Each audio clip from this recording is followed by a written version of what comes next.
from. Shedeur Sanders is the guy who was graded as a first-round talent. He is the guy a lot of people wanted the Browns to take at number 2 overall. He is the only one. He's the NCAA's leading completion percentage quarterback in college. He led the league like in passing yards, and he had the most touchdowns. Like, he's that guy. If there's one quarterback on the roster who can be the answer for the Cleveland Browns at quarterback, it is only Shedeur Sanders, and that's why everything around him is such a big deal. The NFL just pulled the biggest magic trick of the year, making its ratings vanish faster than free wings at a Super Bowl party. Why? Because somehow, someway, they thought leaving Shedeur Sanders off the Browns roster was a good idea. Spoiler alert, it wasn't. Now fans are rioting in the group chats, the internet's melting down, and Cleveland looks like it just punted on its own season. Grab your popcorn, this collapse is juicier than a halftime hot dog. So now it sounds like the Cleveland Browns are going to all but imprison Shedeur Sanders in the football sense of a very talented rookie quarterback who obviously needs reps, needs an opportunity, and who now, barring some miraculous luck, will not get the opportunity to play in a single real game. I'm sure many around the NFL are celebrating as we speak.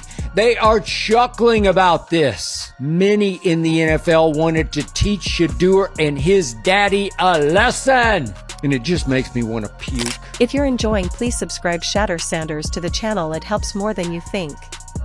The Browns somehow managed to stumble into a win, but let's not pretend it was anything pretty. It looked less like football and more like two drunk uncles arguing over a remote control in slow motion. And the wildest part? Shedeur Sanders, the human highlight reel, the guy who could actually inject electricity into Cleveland's offense, was still sitting there on the bench, polishing the splinters off his pants while the team celebrated like they just discovered fire. A win without style points doesn't feel like victory, it feels like surviving food poisoning. It's not my decision. Do you feel like you showed enough during preseason as to why, you should be here and you should get a shot? Yeah.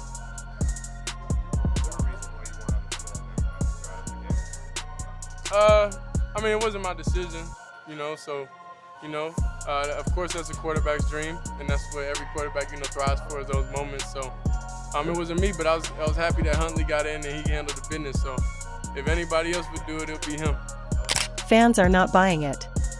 Cleveland could have dropped 100 balloons from the stadium roof after that triumph, and the only thing people would have noticed was Shedeur standing on the sidelines like the world's most expensive water boy.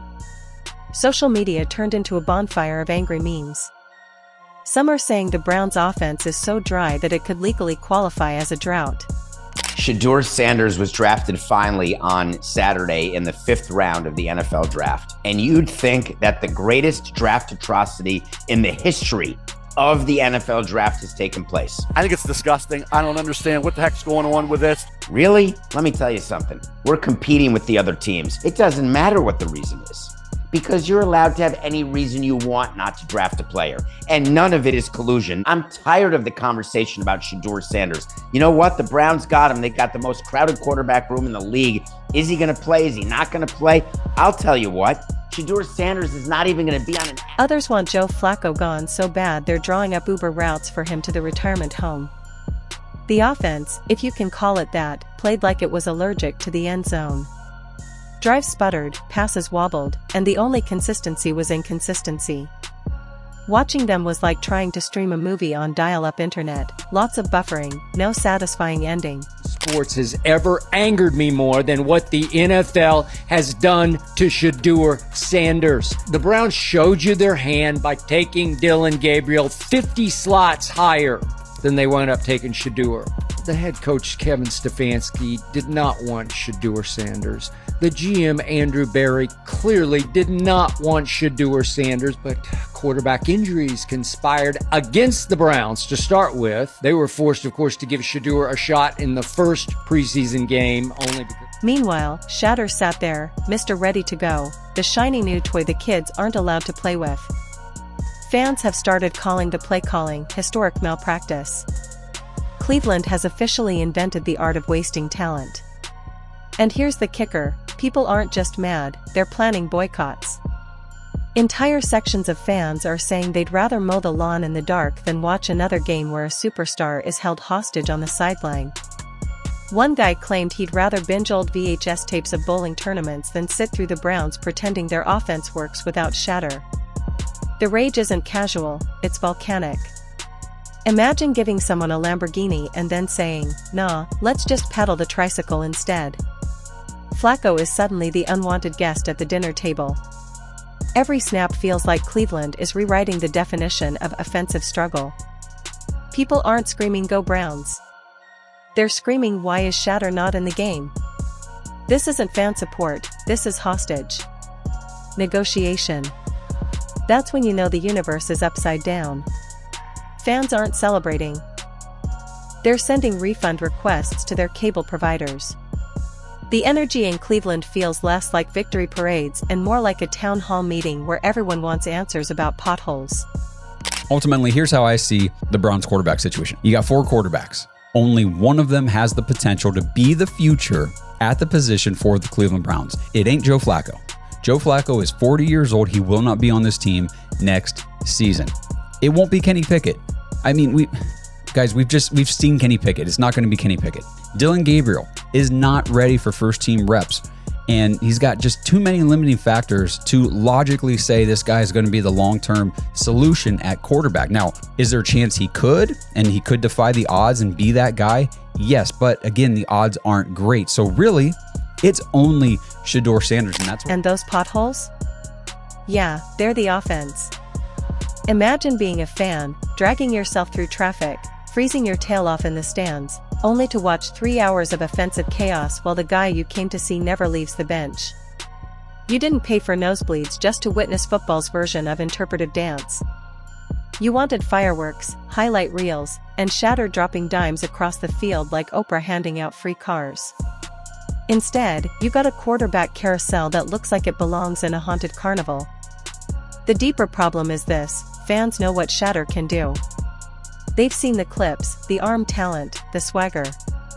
They know he isn't just a player, he's an event. And when you leave an event on the sideline, your game becomes an empty parking lot. And boy, Cleveland doesn't need another riot. But here we are, teetering on the edge, all because the coaching staff thinks hiding a superstar is somehow strategic. Spoiler, it's not strategy, it's sabotage. And the funniest part? Even with the win, nobody's talking about the scoreboard. Nobody cares who scored, who kicked, or who fumbled. The only thing anyone remembers is Shedeur on the sideline, arms folded, helmet in hand, looking like he's plotting his escape to any franchise with a pulse. Shedeur Sanders isn't a guarantee to make the Browns' 53-man roster, because the Browns right now have a crowded quarterback room. The starting quarterback, Deshaun Watson, is still recovering from a torn Achilles. He'll be placed on IR. You got Joe Flacco, who signed a 1-year, $4 million contract with the Browns during free agency, traded a 5th-rounder and DTR for Kenny Pickett, drafted Dylan Gabriel in the 3rd round with the 94th pick, and then Shedeur Sanders drafted in the 5th round with the 144th pick. And we already found out how the Browns plan to order these quarterbacks in OTAs. The Browns may have pulled off the W, but the story is the L they took in the court of public opinion. The offense looked like it was assembled by a group of interns on their lunch break. Play calling had the imagination of a beige wall. Wide receivers ran routes that looked like they were auditioning for a local theater production. And through all of this chaos, the Browns' golden ticket was sitting untouched. If football is a buffet, Cleveland went hungry while keeping steak and lobster locked in the back. Fans are fed up to the point of comedy. They're tweeting pictures of empty seats with captions like "This is the offense." They're demanding Flacco be replaced not with Shedeur but with literally anyone who can throw a football straight, including middle schoolers. One guy even said his grandma's bridge club could have put together a more entertaining offense, and honestly, he might be right. The mood around Cleveland is "Let's go team" and more "Let's stage a protest." Some are joking about showing up to the next game with cardboard cutouts of Shedeur and chanting his name louder than the national anthem. The quarterback situation in Cleveland is an interesting one because they did take Dylan Gabriel. People sometimes forget they took him in the 3rd round, and they take Shedeur in the 5th. And so Louis Riddick said this yesterday about how that impacts this situation. interesting one in this. I'm fascinated by that. Look, Lewis is a front office guy. He understands the inner workings of it. Mike T, you were a general manager. Let me posit the way I see it. They took Dillon Gabriel because they thought he was a good developmental prospect, and they had decided for whatever reason they weren't going to play in the Shedeur Sanders, market. And then all of a sudden, Shedeur is still available at such a point that you just have no choice but to go. Others are suggesting they'll bring signs reading "Bench Flacco, Save Cleveland." It's no longer just fans with opinions, it's an entire movement. And the longer this circus goes on, the worse it's going to get. Each game without Shedeur is basically a PR disaster dressed in shoulder pads. Even winning can't mask the embarrassment. Imagine winning the lottery and then refusing to cash the ticket. That's Cleveland's offense in a nutshell. At this point, the Browns aren't fighting opposing teams, they're fighting their own fans. Every game is a battle, not between helmets on the field, but between a coaching staff determined to be stubborn and a fan base determined not to tolerate it. And you know who loses in that war? Everyone wearing orange and brown. So while the Browns keep stacking hollow wins, the outrage only grows louder. The stands may be full for now, but if Shedeur continues to be chained to the bench, expect those seats to turn into empty monuments of wasted potential. They don't just want Shedeur, they demand him. And if the Browns can't figure that out fast, they're about to learn the hard way that a win without him is nothing more than a loss with better PR. The way the Browns have handled Shedeur Sanders isn't just a bad football decision, it's a full-blown soap opera with less romance and more broken promises.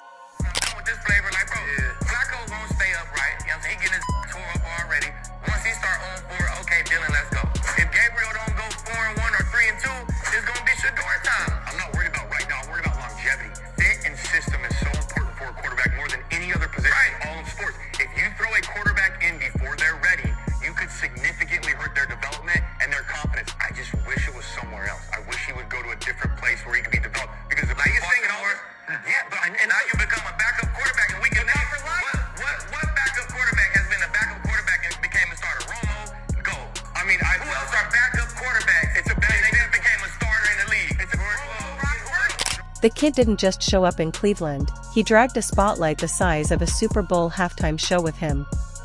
Overnight, national media, casual fans, and even people who usually couldn't spell Cleveland suddenly cared about the Browns. The franchise became relevant, not because of their playbook, but because Shedeur made every headline feel like a blockbuster trailer. And what did the team do with all that attention? They abandoned him like a group project where one guy does all the work and everyone else takes the credit. It's almost comical, really. The Browns finally get a player who makes the world stop scrolling and start watching, and instead of capitalizing on it, they treat him like the forgotten cousin at Thanksgiving. The way he's been treated borders on football negligence.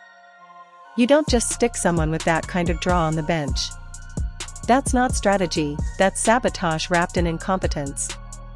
It's like hiring Beyoncé to headline your concert and then asking her to do background vocals while your Uncle Larry sings karaoke. Getting the first team reps.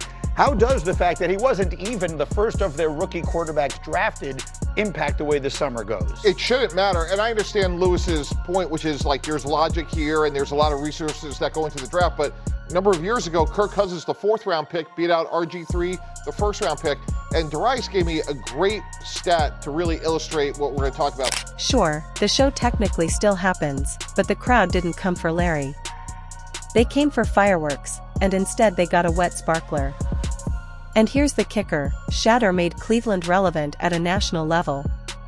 Before him, the Browns were that franchise people remembered only when they needed a punchline. After him, suddenly ESPN panels couldn't stop mentioning the Browns. Debates lit up. Twitter timelines exploded. Every pass, every highlight, every rumor involving Shedeur was content gold. He transformed the Browns from small market shadows into primetime gossip. And yet, the front office and coaching staff seem allergic to giving him actual respect. They've turned a golden opportunity into rust. Cleveland has been craving this moment for decades. They've been stuck with quarterbacks who came and went like bad Tinder dates. Every season it was the same heartbreak, the Same excuses, the same maybe next year. Then along comes Shedeur, the guy who made even rival fans admit, okay, that's worth watching. And instead of embracing him, the Browns shoved him aside like an old playbook they don't want to open. It's not just bad optics, it's franchise malpractice. I have 6 games a week, so I'm happy rather than just having 1 game a week, on the weekend. So the scout team receivers, all of us, we all know like every day's game day, and we definitely approach everything in that fashion and everything, because I truly believe the receivers we have on the scout team is really explosive and they're really great. They just need an opportunity. So, yeah, I'm very thankful. I have those guys, out there with me whenever I'm out there competing. The betrayal runs deeper than just benching. Shedeur has been treated like he's expendable, like he's some gimmick to boost ticket sales rather than the centerpiece he deserves to be. They plaster his face on promotions, hype him up when it benefits them, then refuse to let him actually play when it matters. That's not development, that's exploitation. It's using his star power to make the brand shine, all while dimming his own career trajectory. And the fans feel it. They see the disconnect. Every time the Browns trot out an offense that looks like it was built from spare parts, while Shedeur watches in silence, it's like salt in an open wound. They know he's the reason the cameras are even pointed at Cleveland in the first place. Shedeur will pack his bags, head somewhere that actually values him, and turn into the superstar Cleveland could have had. And when that happens, the Browns won't just lose a player, they'll lose an entire movement. All those new fans, all that attention, all that momentum will evaporate, leaving nothing but regret and what-ifs. The sad irony is that Shedeur himself has handled the whole mess with patience. He's not storming press conferences, he's not throwing helmets, he's not even going scorched earth on social media. He's waiting, quietly, while the Browns keep fumbling the bag. Him to be the security blanket, which is what you brought him there for to begin with. You didn't bring him there to lead the Browns. You brought him to be a security blanket in the event that you couldn't find somebody else who could do it. That's why people in Cleveland were looking at it last year. Why the hell isn't he here last year? What the hell you let him get out the door for before you ultimately brought him back after the season he had a couple of years ago? But I do think it's important to bring this one nugget up. I'm looking at the average time to throw for a quarterback last year in the National Football League. Dan, correct me if I'm wrong, but I think it was like at 2.42 to 3.14 seconds, if I remember correctly, based on what I read. And that patience is exactly what makes the mistreatment sting even more. He's done everything right, showed up, brought eyes, elevated the franchise, yet the organization refuses to meet him halfway. And think about what that does to morale. Other players see it. They see the star attraction being sidelined for reasons that make no sense. If the face of the team can be treated like an afterthought, what does that say for everyone else? It sends the message that no matter what you bring to the table, the Browns will find a way to undervalue it. That kind of atmosphere doesn't build loyalty, it breeds resentment. The ripple effect is massive. Sponsors, media outlets, even casual fans who jumped on the Shedeur bandwagon are now questioning if Cleveland knows what it's doing. As if trotting out the same stale offense, led by quarterbacks who inspire more yawns than cheers, is some kind of genius master plan. Meanwhile, Shedeur sits there, helmet on, waiting for his number to be called, as the crowd chants his name louder than the play calls. The disconnect between the fans' demands and the team's decisions is so wide you could drive a parade float through it. Joe Flacco, it's unfortunate, but he is not good at football. We all know this. He's not good at football. Let's just say he's old. He had 8 seconds where he was good in 2023. Besides that, he's been bad for a decade, and it's enough. It's enough. We can't watch. And almost every throw he makes is bad. He can't move. He's old. He's not accurate anymore. He's not. He's throwing balls. Even in the first week when people were lauding his performance, I said he wasn't accurate. At some point, you have to wonder if Cleveland even realizes what they've got. Stars like Shedeur don't come around often. They're not just athletes, they're culture shifters. They bring energy that transcends the game. They make the league itself pay attention. And when you have someone like that, you don't bench them, you build around them. The Browns, instead, are acting like a kid who got the golden ticket to Willy Wonka's factory but decided they'd rather stay home and eat stale candy. The abandonment of Shedeur isn't just about football, it's about identity. He was the chance to redefine what the Browns stand for, to finally shed the baggage of decades of disappointment. And rather than embrace it, they've doubled down on mediocrity. It's not just poor treatment, it's self-sabotage on a historic level. The Browns didn't just sideline a quarterback. They sidelined the hope of a franchise, the excitement of a city, and the eyes of the football world. And the way things are going, the only thing they're winning is the award for worst handling of a superstar in modern NFL history.